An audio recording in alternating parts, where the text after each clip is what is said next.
What is going on, everybody? It's Alex coming back at you with another video, and today we're going to be doing a season preview of the Washington Commanders. So they just played their preseason game. I can now actually comment a lot about that, but without further ado, let's kick right into the video. If you guys are new, like, comment, subscribe. I do know this series does not get very much traction, so I appreciate the few of you guys who do watch this because I got to learn this stuff anyway, and I wanted to make sure that we got to learn it together, and it's in a very fun way that we could also look back and see where we got the records wrong, because a lot of these teams I sometimes overhype, some of them I underhype, and it's just entertaining to be able to learn from the lessons each year. Of course, I was obviously pretty damn spot on with what the Eagles were going to do last year, so that's kind of like my big W. But let's kick right into the vid, and let's look at right now at what happened at the draft. So starting off with the first round, you went Johan Dotson, traded back with the Saints.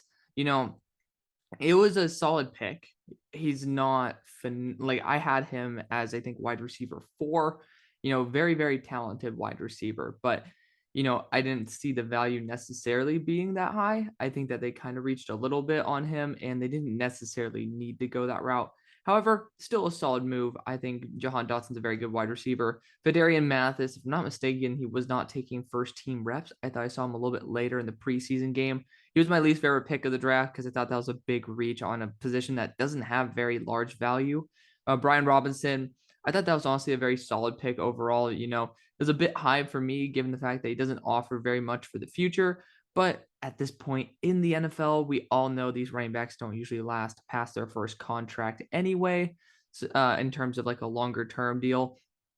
So, you know what? If he's going to be good for this contract, that's exactly what you need him for. And he looked pretty good. Percy Butler, I know that you're trying to fill that certain that certain safety role. I couldn't get it earlier, which kind of sucks, but I wasn't that big of a fan of that pick personally. But Sam Howell, I thought that was absolutely awesome, and he did a phenomenal job in that preseason game. So, you know what? I think that he was my QB2/QB1. It was like 1A, 1B with Malik Willis. And for him to fall to the 5th round was absolutely atrocious, in my opinion. But, power to Sam. He's a beast. Big fan of him. Cole Turner, he was all right. I didn't really like most of this. Christian Holmes is a solid DB, but I was just not very big fan of this. Chris Paul's good offensive line depth. I gave it a B, like especially with Sam Howell. That's the only reason why it would be a B. So you guys are kind of carried right there because I think Sam Howell could be a franchise level quarterback. Let's get right into the roster. So again, if you guys are new to the series, we can look at sporttrack.com, and they of course organize the position by alphabetical order. We're going to do it the actual way that should be done, which is quarterback, running back, tight end, wide receiver, etc. Carson Wentz is the big unknown. He makes a bunch of really good plays. He was 27-7 last year in terms of touchdowns to interceptions. But the question is, can he not continue making these boneheaded mistakes?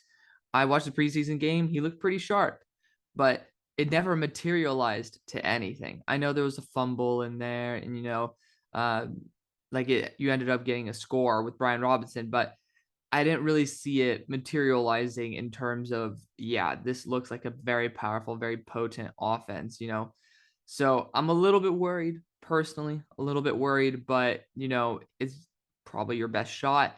I would say Taylor Heineke is an amazing backup. Sam Howell behind him. Like, this is a very deep quarterback room. So, like, honestly, it was really fun to actually watch the preseason game. If you guys haven't, I definitely would.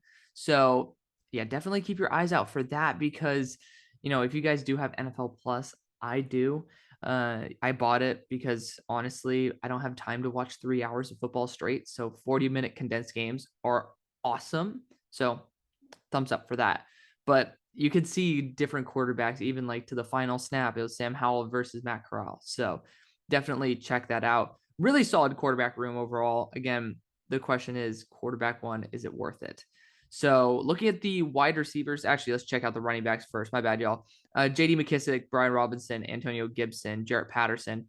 Good group of guys. None of them true RB1s, but Brian Robinson, Antonio Gibson / J.D. McKissick, and Jarrett Patterson are a solid 1-2 punch. So You have a good RBBC group there, which for people who don't know what that acronym means is running back by committee room.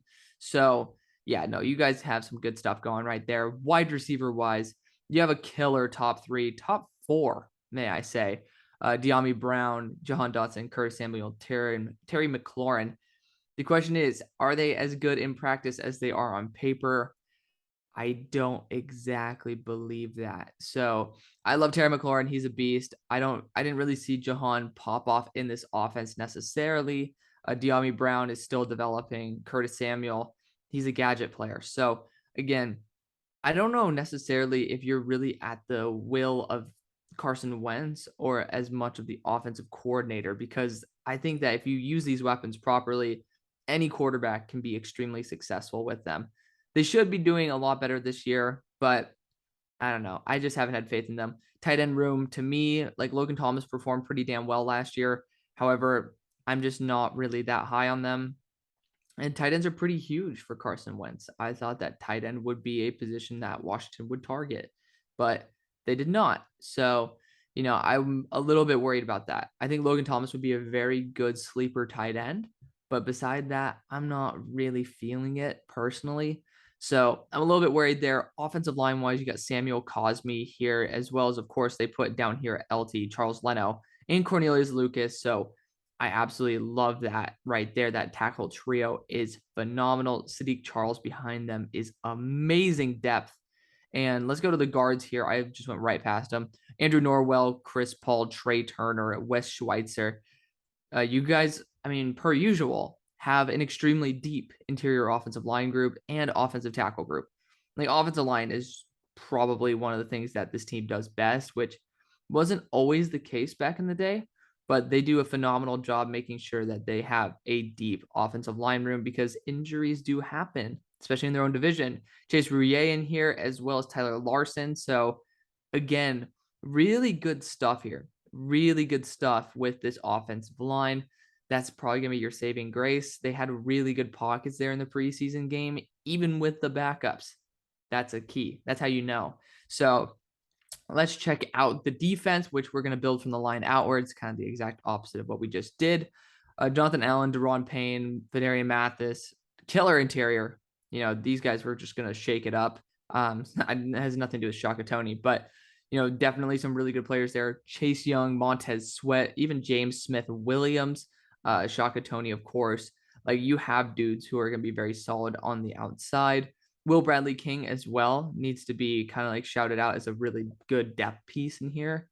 So again, you have dudes. Like this team's never had an issue with talent. The issue has been producing with that talent. So again, a little bit worried about that, but let's continue. Let's look at the linebackers here. You got Nate Gary, who had some good reps in there yesterday. You got Jared Norris. Don't know enough about Jared Norris to comment on him, but you got Jamin Davis, Cole Holcomb, Cleek Hudson. Like these are the dudes who are going to make the impact right here, in my opinion. Trey Walker in there as well. So you have guys. David Mayo as well. So I mean, the linebacker room to me is still weak. I like Cole Holcomb and Jamin Davis. Like those two guys, I really do think have a really bright future. But I don't really think they've all put it all together. And they're more so leaning on that defensive front to carry them in that situation. We'll look at the cornerbacks here. You got Will Jackson, Kendall Fuller. We usually go safeties first, but whoop-de-doo.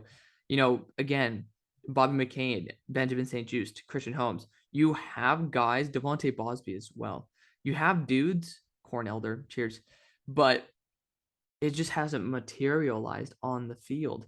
Like you saw that it was like a 20-6 run for the Panthers with the guys who actually will be on the field. So again, amazing that you have the backups that can make that type of turnaround. But when your starters can't do it, your backups aren't going to be able to perform at a higher level than them. You just know that you might be able, when attrition sets in, your team will be good enough. When the injuries start racking up, you'll be better than other teams. So again, like looking at the safeties here, you have Cam Curl, who is an absolute steal, monster pick there. Apke, solid. Percy Butler, recent draft pick, like we just talked about. Derek Forrest, another really good player. So You have dudes. You just haven't been able to put it into practice, which is why right now we have an 0-7 record. This is cumulative. Again, we could change things. I do believe, like, I'm not going to stop us from being able to change things. So starting off with week 1, the Jaguars, I think, are going to have an amazing year compared to what we expect from them. Usually we'll scroll down. We'll show you there. I gave them 7-10, which is honestly possibly an undersell of how good they can be. We got week 2 here. We got them going against the Lions. The Lions, I still think, just don't have that explosion yet. And I think that will give Washington their first victory. Carson Wentz is still going to get comfortable with this team, but this running back room is very solid. I would think that Washington's offensive line is good enough to counter a very strong defensive front. So I think the battle in the trenches might be one, if not equal, by Washington. And that's going to be pretty damn crucial. DeAndre Swift, I love him, but I really don't believe that he's going to be an X factor in this game. So I think that might be where Washington gets off free. So Eagles, I think they could be a Super Bowl team. Just going to be honest with you guys. I apologize because I know you guys hate the Eagles, but I really do think the Eagles are going to be just that damn special. And Cowboys in Jerry's world, Dak just doesn't lose to this division. He just doesn't. And even though it's not looking nearly as good as it used to, I'm still going to give this one to them. I am. You are in Jerry's world. Dak's there. He's really strong against this and against this division. And he is also at the start of the year where there's a lot of momentum for the Cowboys. You can't really blame me for this one. Tennessee is a very strong opponent. So I think they're going to be able to kick ass against you guys. Sorry, but it's just true. I think Derrick Henry he's just going to break off one of those big runs and attrition will set in. So next we got Washington facing off against Chicago. I think Chicago might be a 0-win team this year. Legitimately. I think they're absolute garbage. So that sucks because I am also a Bears fan. I'm a Steelers and Bears fan, which is raised that way. And yeah, just not good. Not good at all. Week number 7, Packers coming into town. And I would love to, honestly, I'm going to call an upset here just because it's a very drastic environment change. I'm being very, very, very polite to you guys right now by saying that you're going to win this one. This is just an upset. Upsets happen all the time. Rodgers might get a little bit too cocky. I don't think he has the weapons nor the offensive line to handle this. So that's going to be the way that you're going to win. Colts, I also think, are a Super Bowl caliber team. So again, I think that's where you're going to roll right there. This is where Carson Wentz is going to start picking up his stride. The problem is I think Minnesota might be a really, really strong, formidable team. So it's going to be very tough to choose away from them. They have a really good run game. They have a solid enough offensive line. The question is, can you cover Justin Jefferson long enough to get to the quarterback? I don't know if you can, but you are at home field. And you guys will see, I like to choose home field a lot. I'm going to go that way. Eagles, again, think they're going to be a Super Bowl caliber team. This one I might flip. The Texans did not look good. They did not look efficient. I'm really worried about them. Washington looks a lot better on paper. The offensive line didn't look good. This is my first game I am flipping in this series. So yes, the Texans are now worse than they were. I'm putting them at 3-14. Week number 12, the Falcons face off against Washington. I'm going to give Washington that victory. Again, Carson now has that rhythm with his team. That's where we're going to be going. New York, I usually give it to the home team in division just because in division rivalries usually end up going this way. So again, Washington has a lot of talent. I'm a little bit worried about Daniel Jones, but I think by this time they would have made a decision to move on to either Jimmy Garoppolo or to Tyrod Taylor. I think both those guys could potentially lead their team with the right weapons over Washington. But you get your revenge. You're rested and you get to go back home. Again, usually if you have rest, I also like to tend to lean to that side. You have more preparation. You guys are healthier and you guys have just been able to get ready mentally for this game. So that's going to get the dub right there. Niners are just another team of attrition. I think you could face off against them, but the Niners they're so scrappy. That's the way it's going to go. again, this might be a game that we flip depending on where Deshaun Watson goes, but if he's playing, I think Deshaun Watson has enough juice to be able to get you guys, get over the top of you guys. And then ending off the year, the Cowboys just naturally cannot finish the season ever. So it's pretty obvious where we're going to be going right there. So starting off with an 0-7 record, it ended up being 1-6 because they flipped a game, but ended off 8-9. Again, I think this team is talented enough. You guys are gonna have a rough start to the year. You have all the talent in the world. You just need to mesh as a team. I think Carson Wentz will be able to do that as the season progresses. I'm hoping for you guys that to be able to have a good enough season right there. We'll see how that goes. Thank you guys so much for watching and supporting the channel as always. See you on the far side. Peace.